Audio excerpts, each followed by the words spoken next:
standard deviation. And I'm sure this, this is during a recession. Doc, sorry to interrupt you, but we need to jump in with the data release. Oh, good. I was waiting for you. You fire away. I'll go have a cup of tea. Wonderful. Thank you. Okay, hello everyone. My name is Polina, and today me and my colleague Max, who already joined the whiteboard, will cover the U.S. core retail sales month-on-month data release. And as you probably already can see, the forecast at the current moment stands at 0.4%, whereas the prior figure, which is still actually, is at minus 0.3%. So, talking a little bit in particular about the history, so retail sales registered with performance in September, rising 0.1% while expected to gain 0.2%. Excluding autos, core retail sales declined 0.3%. Sales of motor vehicles and autos parts edged up by 1.7%. Gasoline sales, meanwhile, declined 3.2%. Consumer spending is the largest contributor to the U.S. gross domestic product. Weaker consumption means a hit to GDP growth. Retail sales is expected to gain 0.3% in October, and core retail sales is expected to rise to 0.4%. And if we will continue, we can see some information definitely from our not our exactly, but experts around the world surveyed on the matter from different banks and economic institutions. And according to their views, we have the Bloomberg survey summary where the median estimate stands at 0.4%, average estimate stands at 0.33%, high estimate stands at 0.6%, and low estimate stands at minus 0.3% respectively. Number of estimates this time has reached 70, and I would like to discuss further the some of the projections. Well, basically, Market Pulse says that U.S. retail sales to bring clarity after Fed's speak confusion. A strong consumer demand needed to make case for interest rate hike in December, and a day ahead of the release of the U.S. retail sales figures, 6 Federal Open Market Committee FOMC members delivered speeches that were seen as hawkish, dovish, and something in between. The market expectation as measured by the CME FedWatch to put the rate hike at 69.8% probability, but as usual, Fed members' comments confuse markets more than reassure them on the final outcome on December 16th. U.S. retail sales and the core data excluding automobiles have underperformed since coming flat in August. Consumer demand is needed for sustained growth, and outside of car sales, the other sector is struggling. The forecast calls for a 0.4% for retail sales change and a 0.3% of retail sales in October. Lower prices in food and energy have affected the overall positive demand, but a turnaround is expected in the coming holiday season. Stronger core retail sales could put the Fed on one step closer to finally raising benchmark interest rates, but a weak indicator would raise further questions about the American economy's momentum. After a strong jobs report, U.S. retail sales will be published on Friday, November 13. Were published on Friday at 8:30 at EST. American policymakers were not the only ones grabbing headlines, as the 2 more visible European Central Bank members, Mario Draghi and Governor Weidmann, came in about the European economy. Draghi comment earlier has saying that a negative impact on the euro, as the ECB president reiterated that he is ready to act in December. Well, that's at least the way that Market Pulse interprets the speech. The hints of further QE stimulus put downward pressure on the single currency, and the head of the Germany's central bank is known as not being fond of QE, as it's blurring of the line between monetary and fiscal policy, but that's a little bit on the euro. And to sum up the fundamental part, please find our community members poll, where you can see that the majority went with the bulls on the impact on U.S. dollar, Japanese yen today, 64.35 versus 35.65. I love those numbers. And we have a couple of bullish comments by Transforex and Elena Expert. However, unfortunately, I will not be able to read it out. I hope that you have the fast reading skills improved. In any case, because it's about time, we will continue with the with the technical part of this economic data release. And I'm very glad and happy to welcome Max on the whiteboard, please. Thank you very much, Polina. Hello again, everybody. I hope you have a still so far great Friday.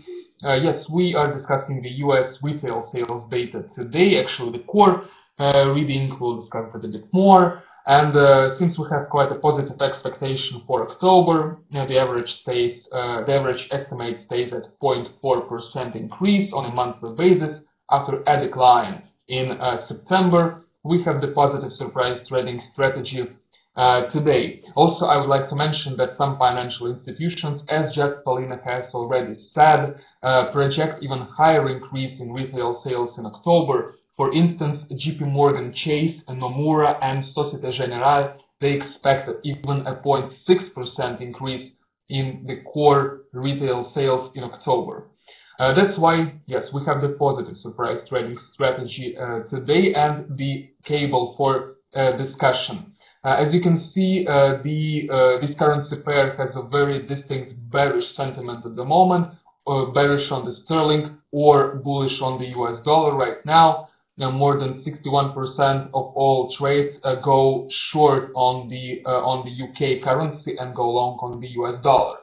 The same is applicable for the pending orders, because they are also set to sell. The majority of them are set to sell the sterling versus the dollar in both a 50 pip range and 100 pip range from the current spot price.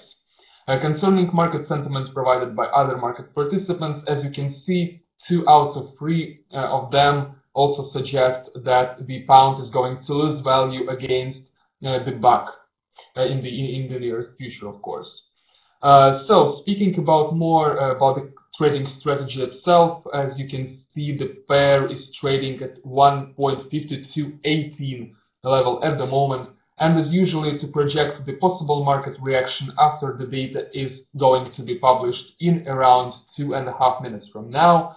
Let's have a look at the previous market reactions for the cable in the last 5 months. And as you can see, the average reaction used to be 33 pips, and it ranged from just 13 pips in September up to 56 pips back in July of this year. But if we take into account the average reaction, and of course, as usually, we try to be conservative in the estimates of the currency pairs movements after the data is released, we are going to place the first take profit level today at the major level of the 1.52, which is, by the way, is shortly followed by the weekly pivot point, some 10 pips below at 1.5190, and it is the second take profit level in case we see much better than expected data from the US today. And of course, as usually, we cannot avoid the possibility that the data will be released worse than expected, as it actually happened in October, in September, and in July, as you can see from this table. In case it happens again, we can see the cable rising in value potentially into the area of 1.5240, which is some 20 pips above the current market, the current spot price. Okay, I guess we just have 1 minute left till the data will be published, and we will see, unfortunately, the numbers in the chat section for both the core reading and the headline reading. Let me just a bit speak about the technical indicators, which surprisingly support the bullish case for the cable today at the 30-minute time frame, which fits the current data release time frame. So they support the bullish case, even though the hourly indicators and 10-minute indicators tend to remain bearish on the UK currency against the US dollar. So they support bullish outcome for this currency pair in the very nearest future. As you may remember, this data is likely to very much influence the Fed's decision in December, so we all are watching closely this data. The Fed funds futures are also going to be influenced very significantly, probably. Okay, we already see some upward actually reaction from the cable, and concerning the data. Core retail sales actually were released slightly worse than expected. They rose by just 0.2% in October, even though they were expected to rise by 0.4%.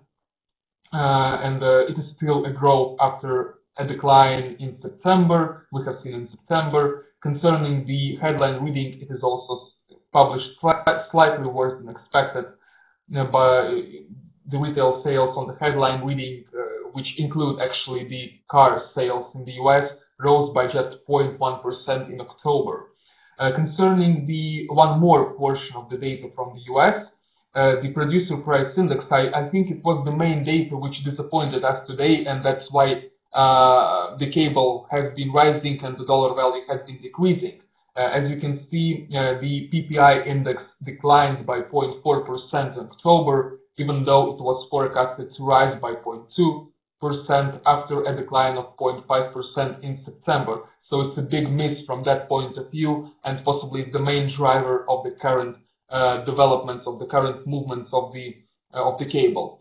Initially, as we can see, the initial market reaction in the last minute was some 42 pips, but since then the bounce back took place and the currency pair has back retraced to 1.5237 area, but it is still slightly above the levels we have observed a bit earlier from now. Okay, I guess that for now that will be all from my side also on the technical part for this particular data release. Thank you very much for your attention. I wish you all, of course, a great weekend ahead. See you all on Monday, and back to you, Polina, just to wrap it all up. Thank you, Max. Thank you, ladies and gentlemen. I love that you've been so very active today. It makes my heart go faster. And definitely not the the numbers aren't really bad, but you know, we always expect some real growth. Just the one that policymakers already mention all the time, and we will take definitely follow on what comes next from the Fed.